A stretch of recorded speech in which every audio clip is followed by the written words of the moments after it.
They got the Sendai Daikanon, which is 100 metres. It was, at one point, the 6th tallest statue on the planet when I first moved to Sendai. And it's just this big, eerie statue that looks like the Stay Puft Marshmallow Man from Ghostbusters. Wow. Hello and welcome to the Abroad in Japan podcast. Probably the best way of learning about life in Japan without actually being in Japan. I'm your host, Chris Broad, and we're joined as always by England's top Japan enthusiast, Mr. Pete Donaldson. Pete, how the devil are you doing? What's going on? A very good morning to you, and a very good morning to our listeners here on the Abroad Japan podcast. I come with news, Chris. I come with news. Good news, I hope. Yes. Well, kind of. I don't know. No. It's less Coolish, whichever way it goes. The ice cream I like Coolish. There's now a mini Coolish that's a full inch smaller, I think. And it's less Coolish, so that's bad news. But mini Coolish, more pocketable. Coolish. It's like the iPod Mini. Why is it mini? The iPod Mini. What an up-to-date reference. It's the normal Coolish is about this big, about the size of a baby's head, and this is like the size of a smaller baby's head, about this size. I don't know why they've made it. Maybe they're just running out of plastic. Maybe they just haven't made enough Coolish. Because failure to prepare is preparing to fail in the Coolish world, as Lottie once said. I don't know why. I don't know why they've made a smaller one, but they have, and it's mini Coolish, and I'm sure I'll be getting sent it every hour of the day today. Where have you? I've looked on the news. I can't find this. Do you have like a special Coolish newsletter or something for this bloody ice cream? I think the X algorithm just serves me up all of the Coolish news, because Coolish isn't really one of those because like the world is either black or white today. You know, a film is either the best thing in the world or the worst thing in the world. Coolish. It's something's cool or it's not cool. It's not coolish. So coolish is a word that gets served to me quite a lot because it's quite a unique word. And the only time anybody uses the word coolish is referring to the delicious Korean ice cream that you can only buy in the Far East. So yeah. Coolish. Yeah, I just get a lot of Coolish content, guys, and also the fine listeners of the Abroad in Japan podcast send me as well. We need a character, Dr. Coolish. Dr. Jelly's Dr. Constantly got ice cream headaches. I'll save you in 2 minutes. I haven't had Coolish in a while, actually. Despite get it being mate. It's the bloody summer. No. Do you know how long Coolish lasts in the summer heat? It's just a big, pulpy, messy load of rubbish after like 1 minute in the afternoon sun. Well, it is kind of like, it lasts for like 10 seconds and then it's like bang. It just absolutely goes. It's like a bad pair. Filth. Well, yeah. Luckily, there's been like a rice shortage recently, right? And I think if you were here, you could get by. You could just live off Coolish ice cream. Exactly, yeah. Who needs ice cream? We'll get into that in a bit, though. It's a really interesting news story. It's been doing the rounds this week. But before the news and rice, first a story from Tom in London, who begins, hello Chris and Pete. I had many adventures during a trip to Japan 8 years ago. Despite having a fantastic time with very few complaints, there is one encounter that still haunts me. In the early hours of one morning, me and my partner were stumbling on our way back to our hotel after a boozy night out. The streets were completely dead, with barely any signs of life at all. At a junction, we met a pedestrian, patiently waiting for the green man before crossing. After a few seconds waiting for the lights to change, with no traffic and barely any humans out at the time, we decided to cross despite the red light. We looked both ways, confirming there were no cars or bikes ready to flatten us, and took our first steps into the road. Immediately, a policeman on a bicycle spawned from behind us, like Cyberpunk 2077 when the police spawned out of nowhere, and swerved right in front of us. As he whizzed past, we heard a flurry of Japanese, words that we assumed were berating us. Being drunk and not understanding a word he said, we carried on walking and thought if we avoided eye contact, we'd be okay. It worked, and we all went our different ways, disappearing into the night. Years later, though, this encounter still troubles me. Have we committed an actual crime? Did we escape a fine? And is Japan truly so safe that police spend their time in evenings cycling around in the hope of catching jaywalkers? All the best, Tom from London. It's not right to cross on a red man in Japan.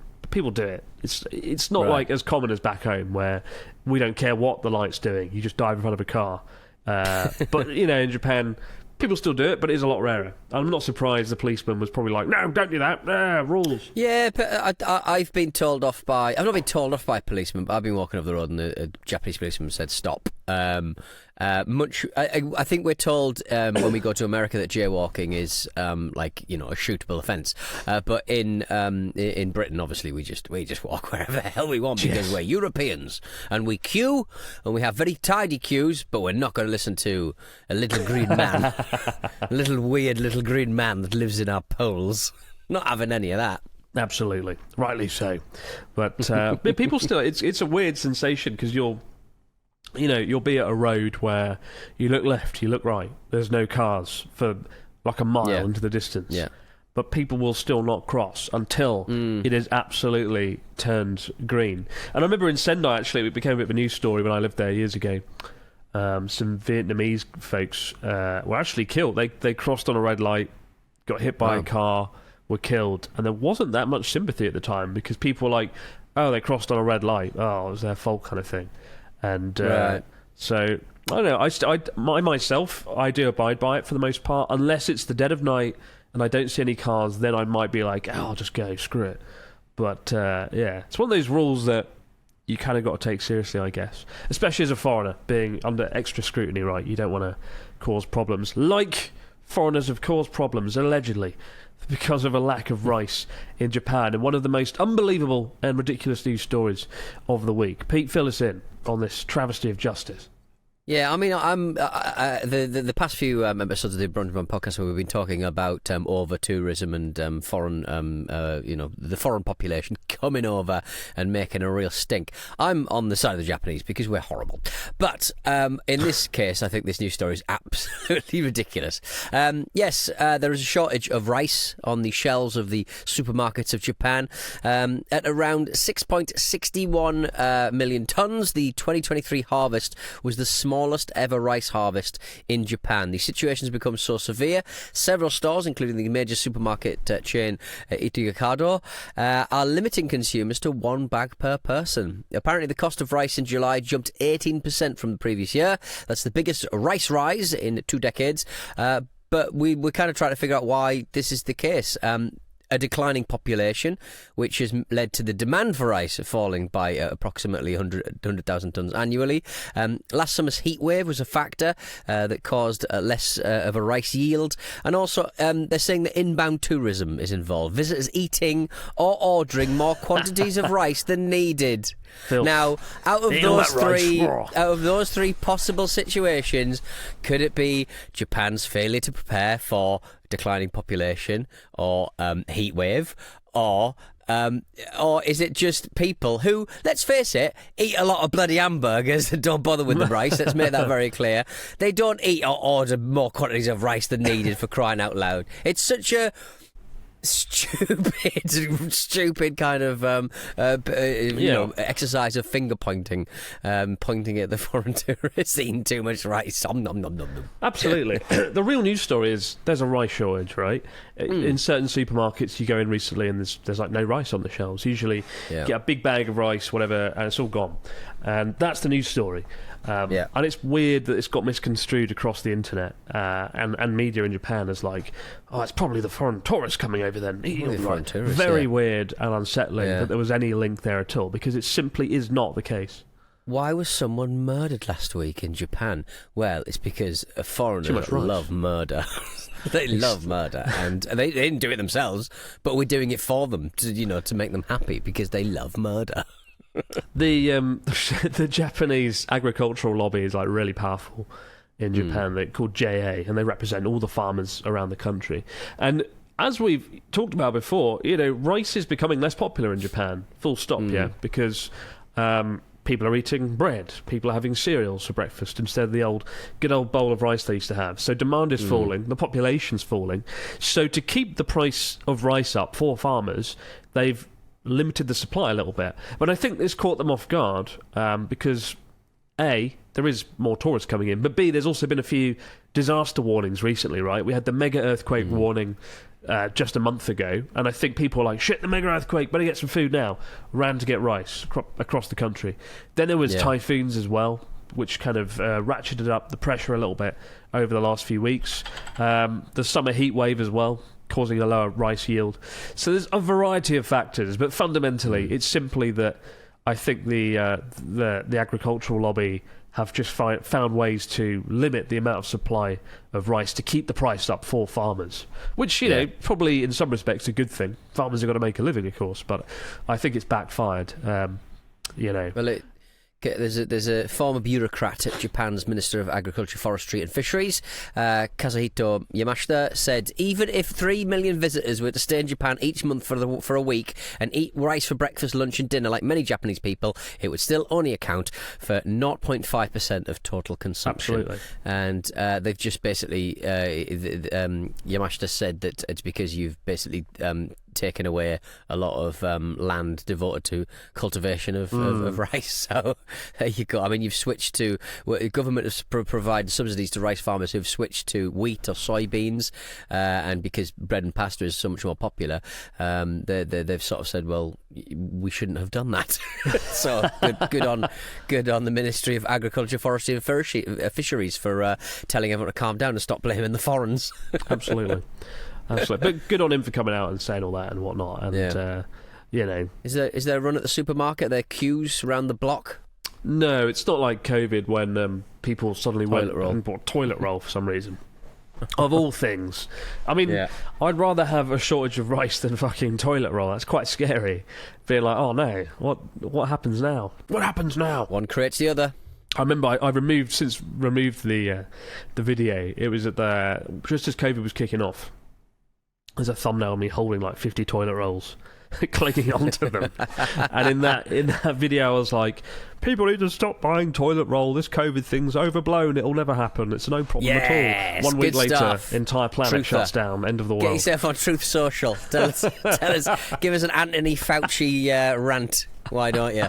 I was in a town in Essex. I think we sort of spent the weekend I take my family to the nicest places, but I basically rented like an Airbnb. Turns out, it was basically Nelson's knocking shop, I think. Oh. It was Admiral Nelson's, where he would take ladies to entertain them. Really? There was like a dance floor in there and stuff. And when I choose the Airbnbs, we go to dens of ill repute.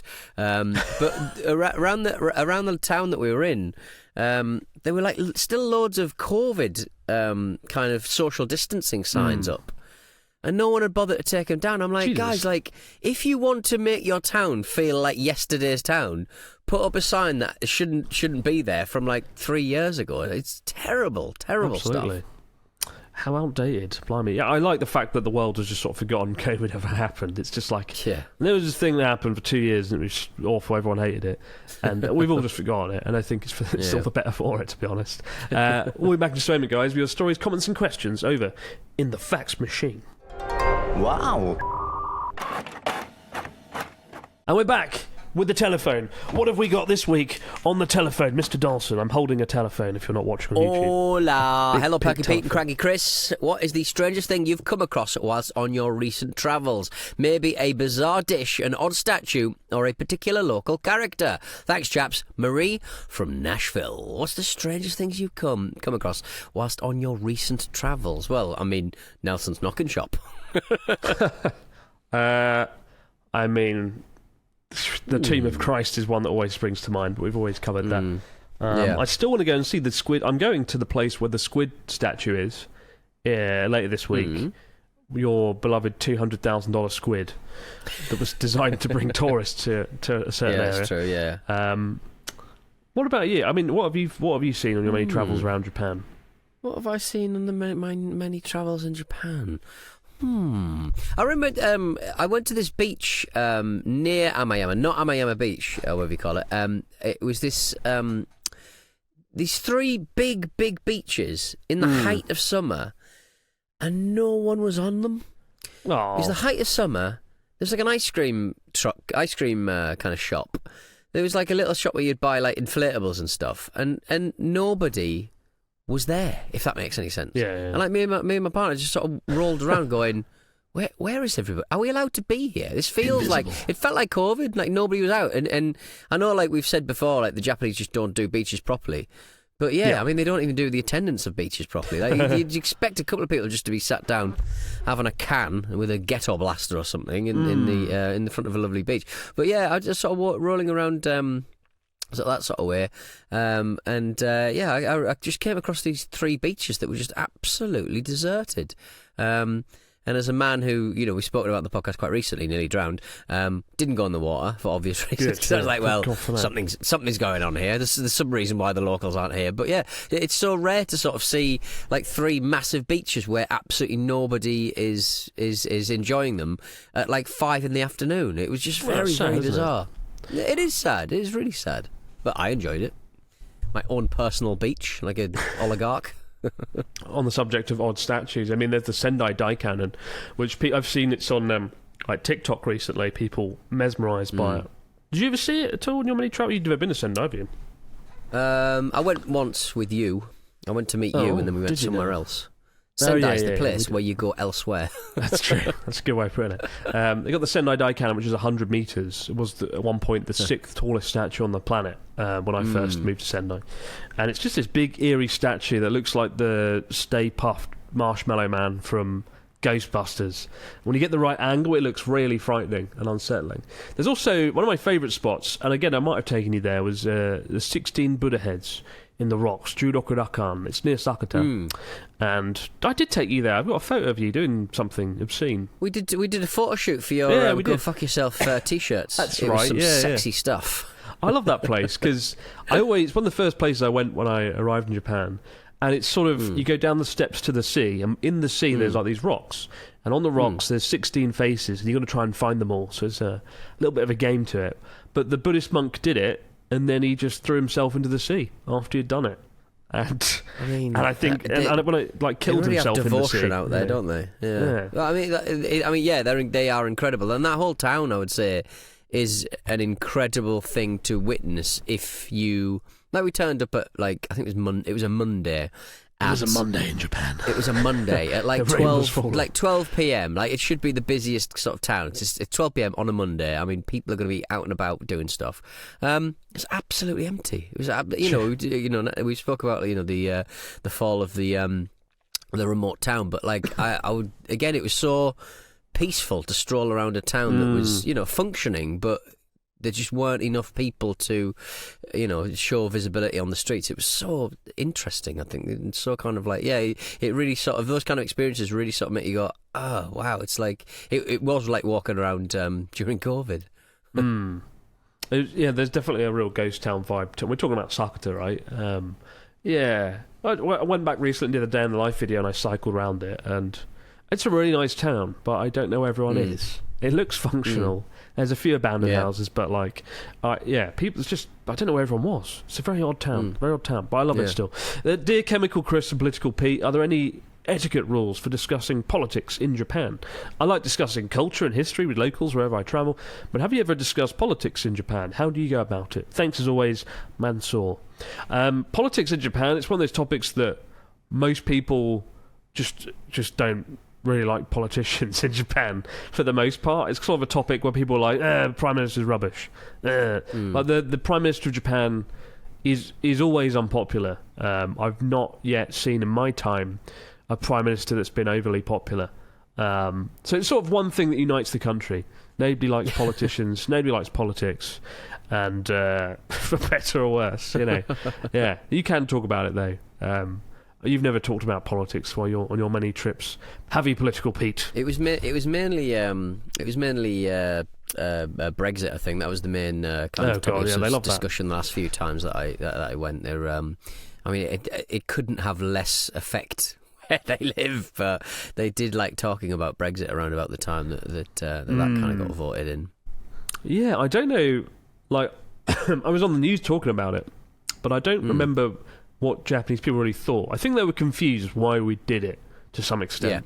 They were like, why would you do that? Why would you do this? And I had to be like, I don't know, nobody knows.